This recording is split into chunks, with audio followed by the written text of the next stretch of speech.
Dear students, in the previous class we had discussed about the blood pressure. That is, the blood will be flowing with pressure in the arteries and this pressure is being measured. There were two types of pressure, systolic pressure and diastolic pressure. So the pressure which is observed in the arteries when ventricles contract was known as systolic pressure. And similarly, the pressure that is present in the arteries when the ventricles will relax is known as the diastolic pressure. And it was 120 by 80 and measured by an instrument known as sphygmomanometer. Today we are going to discuss about that this blood flows in what? The blood which is being pumped by the heart is going to flow in the blood vessels. मतलब heart जो blood को pump कर रहा है वो blood किस में enter होता है? ब्लड वेसल्स में एंटर होता है. तो ये जो ब्लड वेसल्स है वो तीन तरह के होते हैं. एक होते हैं आर्टरीज, एक होते हैं वेन्स और थर्ड है कैपिलरीज. तो सबसे पहले हम बात करते हैं आर्टरीज की. आर्टरीज जो होती हैं ये एक ऐसी ब्लड वेसल है जो ब्लड को कैरी करेंगे from heart to different organs of the body. Remember in which direction does it carry? Arteries will be beginning from heart. मतलब हार्ट के पास सबसे बड़ी आर्टरी थी जिसको कहते हैं हम एओर्टा. और ये जो एओर्टा है वो डिवाइड होंगे इनटू मल्टीपल स्मॉल आर्टरीज. तो ये सारी आर्टरीज क्या कर रही हैं? ब्लड को कैरी कर रही है from the heart away to the different organs of the body. मतलब दूसरे ऑर्गन्स तक ऑक्सीजनेटेड ब्लड को सप्लाई करने का काम कौन करता है? आर्टरीज करते हैं. तो ब्लड जो है वो जब हार्ट ने पंप किया है तो ब्लड कैसा होगा? It is going to flow under very high pressure, क्योंकि हार्ट ने ब्लड को पंप किया है और यही ब्लड किसमें एंटर हो रहा है? आर्टरीज में. तो आर्टरीज जो होती हैं उनमें ब्लड जो रहेगा वो कैसे फ्लो होगा? Under pressure. मतलब यहाँ पे हमने लिखा है blood emerges from heart under high pressure. Emerges means comes out. The blood which is pumped by the heart is going to be pumped out under very high pressure. और high pressure होने की वजह से arteries जो होती है इनकी wall कैसी होती है? Thick और elastic. Thick walls and elastic walls are just there so that it can withstand the pressure of the blood. Okay? Next जो वेसल्स हैं वो हैं वेन्स. तो वेन्स जो होंगी वो ब्लड को कलेक्ट करेंगी from the different organs of the body. मतलब बॉडी के हर एक ऑर्गन में से ब्लड को, कौन सा ब्लड? यहाँ पे डीऑक्सीजनेटेड ब्लड को कलेक्ट करेंगे और ये डीऑक्सीजनेटेड ब्लड को कहाँ तक लाते हैं? They bring it back to the heart. So arteries जो है वो हार्ट से बॉडी ऑर्गन्स पहुंचाते हैं ब्लड को और वेन्स जो है वो बॉडी ऑर्गन से हार्ट को ब्लड पहुंचाते हैं. वेन्स जो होती है उसमें ऑलरेडी प्रेशर जो है ब्लड का वो कम हो जाता है क्योंकि आर्टरीज में ज्यादा प्रेशर रहता है. ये प्रेशर ऑर्गन मतलब कैपिलरीज में डिवाइड होता है. और फिर जो वेन्स आती है तो वेन्स में तो ऑलरेडी ब्लड का प्रेशर क्या हो चुका है? कम हो चुका है. और ये कम प्रेशर होने की वजह से वेन्स की जो वॉल होती है वो थिक नहीं होती. Veins do not have thick walls. Instead, veins have presence of valves. और ये valves क्या करते हैं? They prevent the backflow of the blood so that it ensures कि blood एक ही direction में travel करे. क्योंकि प्रेशर ना होने की वजह से ऐसा हो सकता है that blood will be reversed in its flow. But ऐसा रिवर्स डायरेक्शन ब्लड का नहीं होगा क्योंकि वहां पे वाल्व्स हैं जो ब्लड को ऑपोजिट डायरेक्शन में ट्रैवल मतलब रिवर्स डायरेक्शन में ट्रैवल नहीं कर सकेंगे. So they have valves that ensures that blood flows only in one direction. ऐसी एक ही आर्टरी है जो डीऑक्सीजनेटेड ब्लड कैरी करती है और वो कौन सी थी? Pulmonary artery. और ऐसी एक ही वेन है जो ऑक्सीजनेटेड ब्लड कैरी करती है और वो है पल्मोनरी वेन. तो ये दोनों एक्सेप्शंस हैं जो आपको याद रखने हैं. ये हमने ऑलरेडी डिस्कस किया था in the structure of heart. Third type के वेसल्स जो है वो है कैपिलरीज. अब जब भी कोई आर्टरी ऑर्गन के अंदर एंटर होती है, जैसे कि एक आर्टरी है जिसको हम नाम दे देते हैं रेनल आर्टरी। रेनल आर्टरी जो है वो किडनी को ब्लड सप्लाई करती है। तो आर्टरी जब किडनी में एंटर हो जाती है, मतलब कोई ऑर्गन में एंटर होती है, तो वो डिवाइड हो जाती है इनटू वेरी फाइन ट्यूब्स। और ये जो फाइन ट्यूब्स होते हैं उन्हें हम क्या कहते हैं? कैपिलरीज। मतलब arteries divides into multiple small capillaries. और ये सारी जो कैपिलरीज हैं ये कैसी होती है? They are only one celled thick. One celled thick मतलब एक ही लेयर होता है सेल का थिकनेस का। मतलब ये मान सकते हैं कि कैपिलरीज कितनी होती है? बहुत ही थिन होती है, डेलिकेट होती है। तो ये जो है कैपिलरीज का फंक्शन क्या है? तो कैपिलरीज इतनी थिन है कि ये डायरेक्टली कांटेक्ट में है of the individual cells of that organ. So that is the reason that it due to this contact, किसके कांटेक्ट की हम बात कर रहे हैं? कैपिलरी के अंदर जो ब्लड है वो और कैपिलरी के बाहर जो सेल्स हैं, इन दोनों के बीच में सिर्फ एक सेल्यूलर लेयर की थिकनेस है। और एक सेल्यूलर लेयर की थिकनेस है, इसकी मदद से, इसकी वजह से exchange of material between the cells and the blood is going to occur through these thin walls. मतलब exchange of the substances blood में, जैसे कि ग्लूकोज है, तो ये ग्लूकोज कैपिलरी को इजीली क्रॉस करके, मतलब कैपिलरी की वॉल को क्रॉस करके कहाँ पे जा सकता है? सेल्स में। और सेल्स में CO2 है तो वो कैपिलरी की थिकनेस को क्रॉस करके किस में आ सकता है? In the blood. मतलब ये ट्रांसफर, ये एक्सचेंज जो है वो पॉसिबल रहता है सिर्फ किस में? कैपिलरीज में। कैपिलरीज में इसीलिए क्योंकि कैपिलरीज की वॉल बहुत ही थिन होती है जो सपोर्ट करता है exchange of the material. Capillaries जो होती है, these capillaries again unite to form the veins, and these are the veins which are going to exit out of the organ or tissues। मतलब students ये क्या हुआ? Organ में enter होते हुए आर्टरी है, ऑर्गन में एंटर होने के बाद कैपिलरी नेटवर्क है, और ऑर्गन से एग्जिट होते वक्त वापस क्या है? वेन। मतलब आर्टरी और वेन्स जो होते हैं वो एक्सचेंज ऑफ सब्सटेंसेस को फेवर नहीं करते। सब्सटेंसेस सिर्फ कहाँ पे एक्सचेंज हो सकते हैं? कैपिलरीज जहां पे है वहां पे।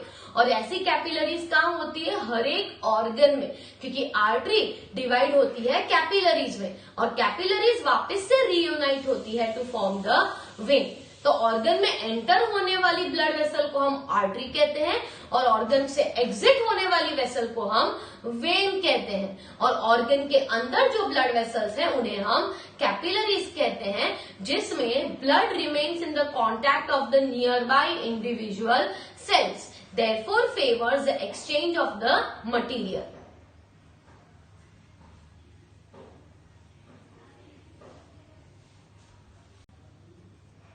After discussing about the blood vessels, let us now talk about one more important component of the human circulatory system, that is the platelets. Now platelets are nothing but specialized cells. These specialized cells are responsible for blood clotting. Now what is blood clotting? Let us consider it with an example. For example, you are traveling somewhere and you suddenly get an injury on your hand. When you get this injury on your hand, for a short interval of time, what is going to happen? You are going to lose certain amount of blood. मान लो आप कहीं पे travel कर रहे हो, travel करते करते रास्ते में आपको कोई इंजरी हो जाती है, चोट लग जाती है, तो उस चोट लग जाने पे क्या होता है कि आप जो है वो सर्टेन अमाउंट ऑफ ब्लड को लूज करने लगते हैं फ्रॉम योर बॉडी। मतलब ब्लीडिंग स्टार्ट हो जाता है। पर ये ब्लीडिंग आपने नोटिस किया होगा कि ये ब्लीडिंग जो है वो एक शॉर्ट इंटरवल ऑफ टाइम के लिए होता है। मतलब ऐसा नहीं है कि once you got a cut on your hand you are going to bleed for a very long time. ठीक है, क्या होता है कि आपको चोट लगने पे with in 2 or 3 minutes bleeding होता है, और after 2 or 3 minutes what will happen? The bleeding will stop on itself. अपने आप ही वो खून जो बह रहा है वो बंद हो जाता है। तो this bleeding is stopped by what? तो ब्लीडिंग को स्टॉप करने के लिए हमारे पास ब्लड में एक स्पेशलाइज्ड सेल होता है और उस सेल को हम कहते हैं प्लेटलेट्स। तो यहाँ पे देखते हैं हमने क्या लिखा है। When we have an injury and start bleeding, we have noticed that in a short interval of time, loss of blood from the injured site gets minimized. Means in a short interval of time आपको जो blood lose कर रहे थे वो क्या हो जाएगा, कम हो जाएगा. लीकेज और लॉस ऑफ ब्लड, अगर यही leakage of the blood would continue, what will happen will result into loss of the pressure. अब मान लो आप बहुत सारा खून लूज कर रहे हो, तो ब्लड लूज करना मतलब आपकी बॉडी में जो टोटल वॉल्यूम है ब्लड का वो तो कम हो रहा है. वॉल्यूम ऑफ ब्लड अगर ज्यादा कम हो जाएगा तो क्या होगा, प्रेशर ऑटोमेटिकली रिड्यूस हो जाएगा. और अगर प्रेशर रिड्यूस हो गया तो हार्ट तक प्रॉपर टाइम इंटरवल में ब्लड पहुंच पाएगा नहीं. मतलब हमारी जो पंपिंग सिस्टम है वो भी अफेक्ट हो जाएगी. स्टूडेंट्स, एक इंफॉर्मेशन आपको बता रही हूं that we have nearly 5 to 5.5 litres of blood in our body. 5 to 5.5 litres हमारी बॉडी में ब्लड होता है. जब हार्ट पंप करता है तो वो ये सारा ब्लड पंप करता है थ्रू आउट अवर बॉडी. पर अगर मान लो कि हमारा ब्लड वॉल्यूम ही कम हो जाए, मतलब इट इज 3 लीटर्स और 4 लीटर्स ऐसे रिड्यूस हो जाए, तो कम वॉल्यूम होने पर प्रेशर ऑटोमेटिकली कम हो जाएगा. और कम प्रेशर होने पर आपका जो हार्ट है it is not getting satisfactory amount of blood to be pumped out. मतलब इनफ ब्लड आ ही नहीं रहा है जिससे वो पंप कर सके. और ultimately what is getting affected, your heart, that is your pumping system is going to be affected. और ऐसा सब ना हो, मतलब लॉस ऑफ ब्लड की वजह से ब्लड प्रेशर कम ना हो, हार्ट की एक्टिविटी कम ना हो, ये सब मेंटेन करना हो, तो ये मेंटेन करने के लिए ब्लड के जो सेल्स हैं जिसे हम कहते हैं प्लेटलेट्स, वो बहुत ही एसेंशियल होते हैं. ये प्लेटलेट्स क्या करते हैं, the platelets are responsible for plugging the leaks. Plug कर देते हैं, मतलब आपको जहां पे भी इंजरी हुई है उसको क्या कर देते हैं, प्लग मतलब उसको बंद कर देते हैं. So that by helping the blood to clot at the point of injury, मतलब जिस जगह पे आपको चोट लगी है वहां पे क्या हो जाएगा, ब्लड क्लॉट हो जाएगा. ब्लड क्लॉट हो जाना मतलब ब्लड वहां पे जम जाता है और जिसकी वजह से आगे हमारा ब्लड लॉस नहीं होता. और ब्लड लॉस नहीं होगा तो फिर क्या होगा, प्रेशर नॉर्मल रहेगा. प्रेशर नॉर्मल रहेगा तो हार्ट का फंक्शन भी नॉर्मल रहेगा. ठीक है. ऐसे जेनेटिक डिसीजेस होते हैं जिसमें ब्लड क्लॉटिंग की मैकेनिज्म्स नहीं हो पाती ठीक से. ब्लड क्लॉटिंग की मैकेनिज्म के लिए कई सारे प्रोटीन्स रिस्पॉन्सिबल है. ऐसे 13 डिफरेंट प्रोटीन्स हैं जो प्लेटलेट्स के साथ साथ ब्लड क्लॉटिंग के मैकेनिज्म को सक्सेसफुली कंप्लीट करते हैं. और ये पूरी मैकेनिज्म आप स्टडी करोगे हायर स्टैंडर्ड्स में कि ब्लड क्लॉटिंग कैसे होता है. पर अभी के लिए सिर्फ याद रखना है कि ब्लड क्लॉट होने के लिए which cells are important, platelets. Let us now discuss about one more aspect of transportation system and that is our lymph or tissue fluid. Students, हमने फर्स्ट लेक्चर में बात की थी कि सर्कुलेशन जो होता है वो दो चीजों का होता है. एक होता है ब्लड का सर्कुलेशन और एक होता है लिम्फ का सर्कुलेशन. अब ब्लड तो हमने पता चल गया कि ब्लड क्या है, तो ब्लड में प्लाज्मा होता है, ब्लड में सेल्स होते हैं आरबीसीज, डब्ल्यूबीसीज और प्लेटलेट्स. प्लाज्मा होता है जिसमें सारे न्यूट्रिएंट्स होते हैं, हार्मोन्स होते हैं, उसके साथ साथ वेस्ट मटेरियल भी होता है. ये सारी चीजें प्लाज्मा में ट्रैवल करती है. पर हमारी सर्कुलेटरी सिस्टम में जितना इंपॉर्टेंट ब्लड है उतना ही इंपॉर्टेंट एक और फ्लूइड है और वो फ्लूइड को हम क्या कहते हैं, लिम्फ और टिश्यू फ्लूइड. अब लिम्फ कैसे फॉर्म होता है, तो जब हमारे आर्टरीज डिवाइड होती है कैपिलरीज में, तो कैपिलरीज की जो वॉल थी वो बहुत ही थिन थी. ये कैपिलरीज की वॉल में छोटे छोटे इंटरवल पे पोर्स होते हैं और ये पोर्स जो होते हैं वो इतने छोटे होते हैं कि उसमें से some amount of plasma can escape out. मतलब थोड़ा बहुत प्लाज्मा जो होता है वो पोर्स में से एस्केप कर सकता है. प्लाज्मा में ऑलरेडी क्या प्रेजेंट है, थोड़े न्यूट्रिएंट्स प्रेजेंट है, प्रोटीन्स प्रेजेंट है. तो न्यूट्रिएंट्स जैसे कि छोटे मॉलिक्यूल्स जो होते हैं वो ये पोर्स से एग्जिट कर लेते हैं. छोटे मॉलिक्यूल्स के साथ साथ जो व्हाइट ब्लड सेल्स होते हैं वो भी मूव आउट कर जाते हैं. किसमें, तो आजू बाजू जो स्पेस है उस स्पेस को हम क्या कहते हैं, इंटरसेल्यूलर स्पेस. मतलब सेल्स के बीच में जो जगह है वो जगह में सब क्या एंटर हो गया, ये थोड़ा बहुत प्लाज्मा, प्लाज्मा के साथ थोड़े मॉलिक्यूल्स और थोड़े व्हाइट ब्लड सेल्स, ये सब आसपास में एंटर हो गया किस जगह पे, इंटरसेल्यूलर स्पेस में। तो ये इंटरसेल्यूलर स्पेस में जो फ्लूइड बना वो फ्लूइड को हम क्या कहते हैं, टिश्यू फ्लूइड या तो फिर लिम्फ। हम उसे मेनली कहते हैं टिश्यू फ्लूइड। अब ये जो टिश्यू फ्लूइड है उसका कंपोजिशन क्या होगा, तो टिश्यू फ्लूइड का कंपोजिशन सेम किसके जैसा होता है, प्लाज्मा जैसा ही। पर क्या नहीं होगा, प्लाज्मा में लार्ज साइज प्रोटीन्स होते हैं, हार्मोन्स होते हैं, और ये सारी चीजें टिश्यू फ्लूइड में नहीं होती। तो टिश्यू फ्लूइड जो होता है वो कलरलेस होता है और उसमें प्रोटीन्स होते हैं पर बहुत ही कम। और ये जो टिश्यू फ्लूइड है वो एंटर हो जाता है इनटू नियर बाय कैपिलरी, जिसे हम कहते हैं लिम्फेटिक कैपिलरीज। और लिम्फेटिक कैपिलरी में जो फ्लूइड एंटर हुआ वो फ्लूइड को हम क्या कहते हैं, लिम्फ कहते हैं। मतलब हमारे पास कैपिलरीज थी, कैपिलरीज में से क्या हुआ, थोड़ा बहुत प्लाज्मा एस्केप हो गया, उसके अंदर थोड़े बहुत मॉलिक्यूल्स एस्केप हो गए, तो वो सारी चीजें थोड़ी सेल के मतलब कैपिलरी के बाहर आ गई। कैपिलरी के बाहर क्या है, इंटरसेल्यूलर स्पेस। तो इंटरसेल्यूलर स्पेस में जो फ्लूइड है उसे हम क्या कहते हैं, tissue fluid. Some amount of this tissue fluid is again going to enter into what, lymphatic capillaries। और lymphatic capillary में एंटर होने पर उस फ्लूइड को हम क्या कहते हैं, लिम्फ कहते हैं। तो ये जो लिम्फ है अब किस में फ्लो हो रहा है, लिम्फेटिक कैपिलरीज में।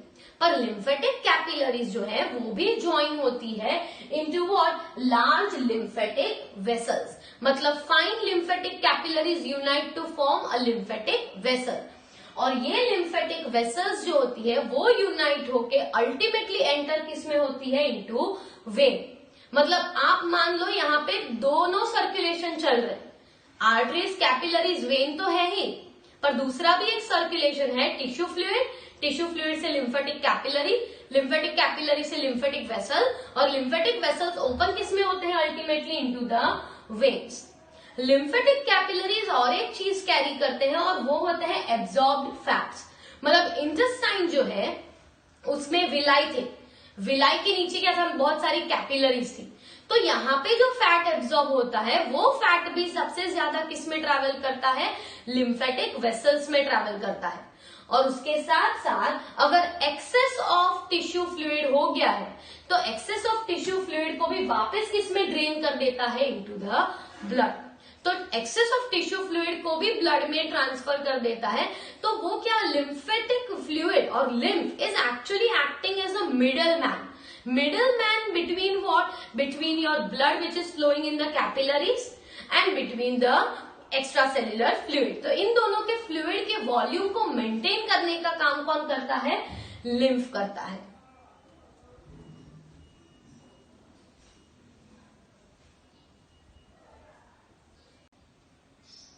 Okay students, so here is the diagram for explaining the tissue fluid। अब आप देख सकते हो डायग्राम में एक आर्टरी है, ठीक है। अब ये जो आर्टरी है वो डिवाइड होगी, कब डिवाइड होगी, जब वो कोई ऑर्गन में एंटर होगी। तो आर्टरी ऑर्गन में एंटर होने पर डिवाइड हो जाती है। ये डिवाइड किस में होती है, तो it divides into fine tubes which are known as the capillaries. तो आप डायग्राम में देख सकते हो कि आर्टरीज जो है वो डिवाइड होके क्या फॉर्म करती है, कैपिलरीज फॉर्म करती है। अब यहाँ पे ये जो कैपिलरीज बनी है, ये कैपिलरीज अल्टीमेटली यूनाइट होके, capillaries will be uniting to form what, to form the when.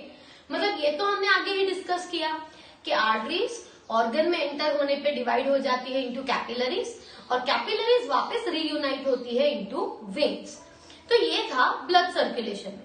अब यहाँ पे एक और चीज है, ये कैपिलरीज है और कैपिलरीज के अंदर मतलब ऑर्गन है, तो ऑर्गन में क्या प्रेजेंट होगा, कई सारे सेल्स होंगे। जो आप पिंक कलर के क्यूबॉइडल स्ट्रक्चर्स देख सकते हो वो हैं सेल्स।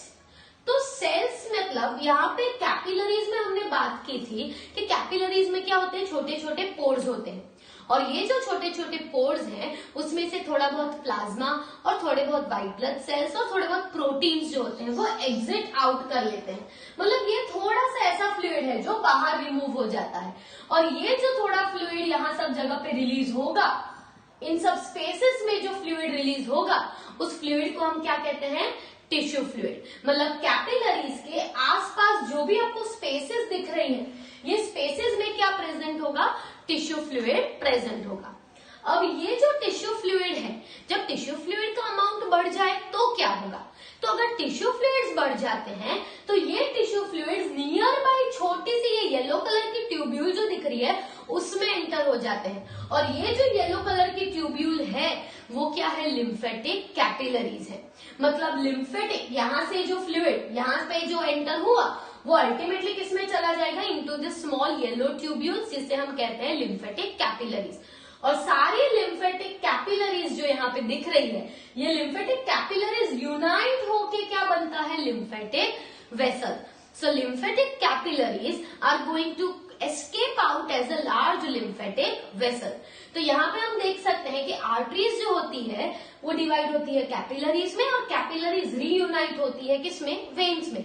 तो कैपिलरीज में से थोड़ा बहुत फ्लूइड बाहर आ गया, उसे हमने क्या कहा, टिश्यू फ्लूइड। ये टिश्यू फ्लूइड जब बढ़ जाता है तो some amount of tissue fluid किसमें एंटर हो जाता है, लिम्फेटिक कैपिलरीज में। और लिम्फेटिक कैपिलरीज में जो फ्लूइड एंटर हुआ उसे हम क्या कहते हैं, लिम्फ कहते हैं। ये लिम्फ अल्टीमेटली किसमें जाएगा, लिम्फेटिक वेसल्स में। और लिम्फेटिक वेसल्स वापस रीयूनाइट किसमें, मतलब ड्रेन किसमें करते हैं, खुद का जो भी सब्सटेंसेस है उसको ड्रेन करते हैं वेन्स में। मतलब there is a two way flow which is going to occur over here. तो ये है लिम्फेटिक सिस्टम, या तो फिर हम बात कर रहे हैं लिम्फ की। तो ये डायग्राम आपको क्लियरली पता चला होगा। आर्टरी डिवाइड हो रहा है कैपिलरीज में, बीच में है सेल्स। कैपिलरीज में से थोड़ा बहुत फ्लूइड जो है वो बाहर रिमूव हो जाएगा, इंटरसेल्यूलर स्पेसेस में आ जाएगा। ये इंटरसेल्यूलर स्पेसेस में जो फ्लूइड रहेगा उसे हम कहेंगे टिश्यू फ्लूइड। थोड़ा बहुत tissue fluid near by capillary में चला जाएगा, वो है लिम्फेटिक कैपिलरी। लिम्फेटिक कैपिलरीज में से ज्वाइन होके लिम्फेटिक वेसल्स, और लिम्फेटिक वेसल्स वापस खुद का वेन्स ड्रेन किसमें करते हैं, इनटू द वेन्स। तो ये इस तरफ का पोर्शन जो है वो कैपिलरीज, यहाँ पे वापस आके veins, and veins again exit out of the organ.